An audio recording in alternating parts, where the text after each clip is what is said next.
बहुजन India news स्टुडिओमध्ये आपलं स्वागत आहे। आता जाणून घेऊया ताज्या घडामोडी। आदर्श प्रभारी गट शिक्षण अधिकारीच्या निवृत्ती सोहळ्यासमोर ओढली नामुष्की। कस्टडी रूममधून 10वीच्या उत्तरपत्रिका गायब। प्रभारी गट शिक्षण अधिकारीसह एकाला 4 मार्चपर्यंत पोलीस कोठडी। अंजनगाव सोर्जी प्रतिनिधी। 10वीच्या बोर्ड परीक्षेतील 2 उत्तरपत्रिका कस्टडी रूममधून चोरून लाडक्या विद्यार्थ्यांना मदत केल्याचा गंभीर आरोप असलेल्या पंचायत समितीच्या प्रभारी गट शिक्षण अधिकाऱ्यास अखेर अटक करण्यात आली आहे। शिक्षण क्षेत्राला हादरा देणाऱ्या या प्रकरणात रविवारची रात्र आरोपींना अंजनगाव पोलीस ठाण्यात काढावी लागली।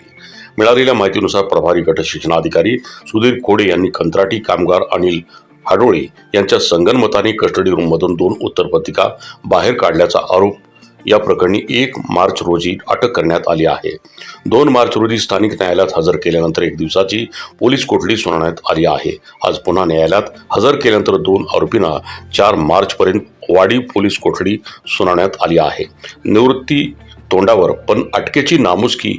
विशेष म्हणजे संशयित प्रभारी गट शिक्षण अधिकारी यांची या महिन्यात सेवानिवृत्ती होणार होती। निवृत्ती सोहळ्यासाठी शहरातील मंगल कार्यालय आरक्षित करून आमदार खासदारासह मान्यवरांना निमंत्रणेही देण्यात आली होती। भव्य सोहळ्याच्या तयारी दरम्यानच अचानक झालेल्या कारवाईमुळे त्यांच्या प्रतिमेला मोठा धक्का बसला आहे।